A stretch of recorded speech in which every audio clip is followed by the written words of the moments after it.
Welcome back to my channel. Arudra Darshanam திருவிழா 9வது நாள் 10வது நாள் 12ஆம் தேதி 13ஆம் தேதி ஃபுல் விலாகாக நம்ம பார்க்க போகிறோம். வாங்க வீடியோக்குள்ளே போகலாம்.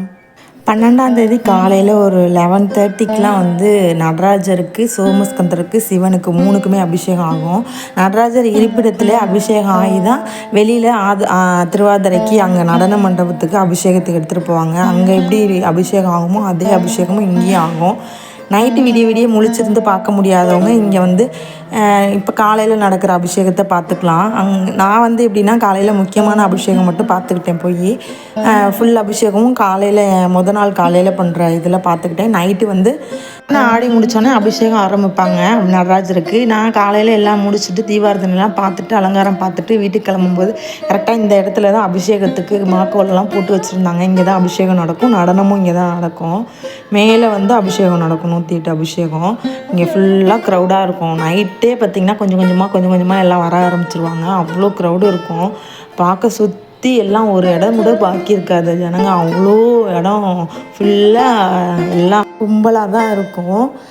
மேலே படிக்கட்டு மாதிரி ஏறி அதுக்கு மேலே ஒரு படிக்கட்டு இருக்குது பார்த்திங்களா, அந்த இடத்துல அந்த ஊஞ்சல் வச்சுருப்பாங்க. அந்த இடத்துல நடன ஆடி ஊஞ்சல் வைக்கிறாங்களா, அந்த இடத்துல தான் நடராஜர் உள்ளே இருக்க நடராஜரை அபிஷேகத்துக்கு கொண்டு வருவாங்க. 1 மணிக்கு மேலே தான் அபிஷேகம் ஸ்டார்ட் ஆயிரும். நான் காலையில் கிளம்பிட்டேன். அதுக்கப்புறம் திரும்ப நைட்டு 12ஆம் தேதி 9:30 மணிக்கு வீட்டிலேருந்து கிளம்பி அப்படியே உள்ளே வரும்போதே கடைவீதியெல்லாம் சுற்றி பார்த்துட்டு வரலாம். கொஞ்சம் கும்பல் இல்லாமல் இருக்குங்கிறதுனால கடைவீதியெல்லாம் சுற்றி பார்த்துட்டு வெளியில் வந்தேன். வெளியில் வரும்போதே அன்றைக்கி அபிஷேகம் நைட்டு அபிஷேகத்துக்கு அம்மன் பிறந்து வீடு சீருன்னு கொண்டு வருவாங்க. அபிஷேகத்துக்கு தேவையான பொருட்கள்லாம் வரும். இவங்க கொண்டு வச்சதுக்கப்புறம் தான் நம்ம எல்லா ஜனங்கள்லாம் கொண்டு வைப்பாங்க. எல்லாருமே கொடுக்கலாம். கொடுத்து அதுக்கப்புறம் தான் அபிஷேகம் ஸ்டார்ட் பண்ணுவாங்க. பால், தயிர் எல்லாம் யாருக்கு என்னென்ன கொடுக்க முடியுமோ எல்லாம் கொடுக்கலாம். எல்லாம் அங்கே இருக்க ஊர் பொதுமக்களே பழம் உரித்து வைக்கிறது, பஞ்சாமிரதத்துக்கு பிசைஞ்சு வைக்கிறது, அப்புறம் பால்லாம் தனித்தனியாக பிரித்து பாக்கெட்டில் எடுத்து வைக்கிறது எல்லாம் நம்மளே போய் செய்யலாம். யார் வேணாலும் செய்யலாம். அது மாதிரி எடுத்து வைப்பாங்க எல்லோரும் தனித்தனியாக. இந்த இடத்துல தான் நடராஜர் அபிஷேகம் நடக்கும். கீழே இருந்து ஃபுல்லாக பார்ப்பாங்க.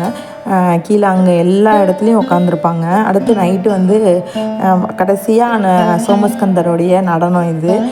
வெளியில் தீபாரதனை காமிச்சு வெளியில் போவார். இன்றைக்கி சோமஸ்கந்தர் கோயில் விட்டு வெளியில் போயிட்டு வருவார். வெளியில் போகிறதுக்கு முன்னாடி அங்கே தீர்த்தவாரி நடக்கும், அம்பாலை மட்டும் வச்சு. அதுக்கப்புறம் திரும்ப உள்ளே போயிட்டு அம்பாலும் சோமஸ்கந்தரும் உள் பிரகாரம், பெரிய பிரகாரம் சுற்றிட்டு வருவாங்க. அதுக்கப்புறம் வெளியில் போயிட்டு வெளியில் இருக்க அக்ரகார வீதியை மட்டும் சுற்றிட்டு வருவாங்க. வெளி வீதி சுற்றிட்டு வந்ததுக்கப்புறம் அம்பாலை இந்த ஊஞ்சலில் உட்கார வச்சுட்டு மேலே அந்த அபிஷேகம் நடக்கிற இடத்துல சோமஸ்கந்தரை வச்சு தனித்தனியாக 2க்குமே தீபாரதனை நடக்கும். தீபாரதனை முடிஞ்சதுக்கப்புறம் அவங்க உள்வீதி சுற்றி உள்ளே போவாங்க. ஃபஸ்ட்டு இப்போ பிள்ளையார் வெளியில் வராரா, பிள்ளையார் வந்ததுக்கப்புறம் சோமஸ்கந்தரும் அம்பாலும் அங்கே வச்சு தீபாரதனை ஆகி அதுக்கப்புறம் வெளியில் போயிட்டு வருவாங்க. போயிட்டு வந்த உடனே நடனம் ஆடி முடித்ததுக்கப்புறம் தனித்தனியாக தீபாரதனை நடக்கும். 8 நாள் நடனமும் திருவாதிரைக்கு அம்பாலும் சிவபெருமானும் சேர்ந்து இருப்பாங்க. ஆனால் இந்த கடைசி நாள் சோமஸ்கந்தர் அம்பாள் தனியாகவும் சோமஸ்கந்தர் தனியாகவும் தான் ஆடுவாங்க. தனித்தனியாக எதிர்ப்பற ஆடிட்டு அதுக்கப்புறம் அம்பாள் ஊஞ்சல்லையும் சோமஸ்கந்தர் மேலே அந்த ஊஞ்சல் மண்டபம் மேலே இருக்க அபிஷேக மண்டபத்துக்கு மேலே போய் தனித்தனியாக அடுக்கு தீபாரதனை ஆகும். சோமஸ்கந்தர் ஆடி மேல் மேடைக்கு போயிடுவாங்க. அம்பாள் தனியாக வேகமாக ஆடி பின்னாடி இருக்க ஊஞ்சல் மண்டபத்துக்கு கண்ணாடி வச்சுருப்பாங்க. அதை ஊஞ்சல் சேவையாக மாற்றிடுவாங்க. அதுக்கப்புறம் நம்ம பொதுமக்கள்லாம் தனியாக ஊஞ்சலில் நம்மளுமே அந்த ஊஞ்சல் இதை ஆட்டி விடலாம் அம்பாளுக்கு. அதுக்கப்புறம் ஒரு 10 நிமிஷத்துலேயே தீபாரதனை ஆகும். இந்த நடராஜருக்கும் சிவகாமிக்கும் தான் அங்கே வச்சு அபிஷேகம் ஆகும். மாணிக்கவாசகர் புறப்பாடு ஆகுது எப்போதும் போல். புறப்பாடாகி அங்கே போய் திருப்பள்ளி எழுச்சி, திருவம்பாவை அதெல்லாம் பாடுவாங்க. பாடி முடித்ததுக்கப்புறம் தீபாரதனை. அதுக்கப்புறம் அடுத்த நாள் காலையில் இது 13ஆம் தேதி எர்லி மார்னிங் அபிஷேகம் 108 அபிஷேகம் நைட்லேருந்து ஆரம்பிக்குது பார்த்திங்கன்னா. அந்த அபிஷேகம் கண்டினியூ ஆகும் காலையில் வரைக்கும் 6 மணி 6:30 மணி ஆகும் முடிகிறதுக்கு.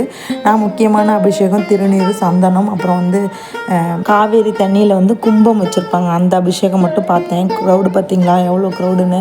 இன்னும் நைட்டு நடனத்துக்கும் அவ்வளோ க்ரௌடு இருக்கும். நடராஜரும் சிவகாமி அம்மையாரும் நடனம் ஆடுவாங்க இங்கே. இந்த மண்டபத்தில் இத்தனை நாள் சோமஸ்கந்தர் ஆடுவாங்க. இந்த இதில் வந்து இன்னைக்கு நைட்டு திருவாதிரை அன்னைக்கு நடராஜரே ஆடுவார்.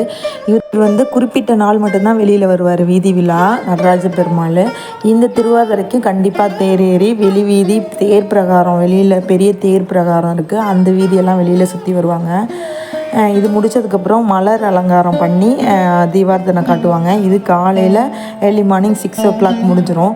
அதுக்கப்புறம் ஈவினிங் வந்து ஒரு 7 o'clock மேலே புறப்பாடு வெளி வீதி புறப்பாடு நடராஜரே வெளியில் வருவார். அதுக்கு தீபார்த்தனை ஆகிட்டு இருந்தது. அது முடிச்சு நடராஜருக்கு பின்னாடியே வந்து அம்பாள் இருப்பாங்க.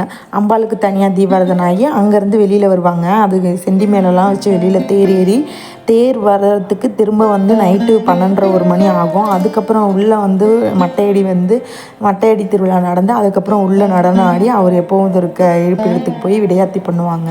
இவ்வளோதான் திருவாதிரையோட 10வது நாள் திருவிழா முடிஞ்சிச்சு.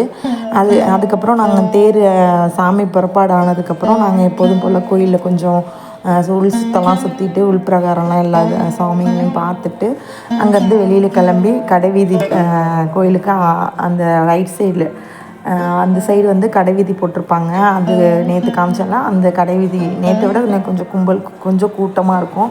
கொஞ்சம் சாமி புறப்பாடு ஆனதுக்கப்புறம் கொஞ்சம் லேட்டாக வந்தால் கொஞ்சம் கும்பல் கம்மியாக இருக்கும். அதனால கொஞ்சம் அந்த கும்பல் கம்மியானதுக்கப்புறம் நாங்கள் வந்துட்டு கடைவீதியெல்லாம் சுற்றி பார்த்துட்டு கொஞ்சம் பிள்ளைங்களுக்கு விளையாட்டு ஜாமான்லாம் வாங்கி கொடுத்துட்டு ஸ்நாக்ஸ் வாங்கி சாப்பிட்டுட்டு வீட்டுக்கு கிளம்பிட்டோம். இப்படி தான் போச்சு திருவாதிரை திருவிழா. இனிமேல் அடுத்த வருஷம் தான் அந்த திருவிழா மார்கழி மாதத்தில் வரும். இந்த வீடியோ உங்களுக்கு பிடிச்சிருந்தா கண்டிப்பாக லைக் பண்ணுங்கள், ஷேர் பண்ணுங்கள், கமெண்ட் பண்ணுங்கள், என் சேனலை சப்ஸ்கிரைப் பண்ணிக்கோங்க. மறக்காமல் பெல் ஐக்கானை கிளிக் பண்ணிக்கோங்க. தேங்க்யூ ஃபார் வாட்சிங்.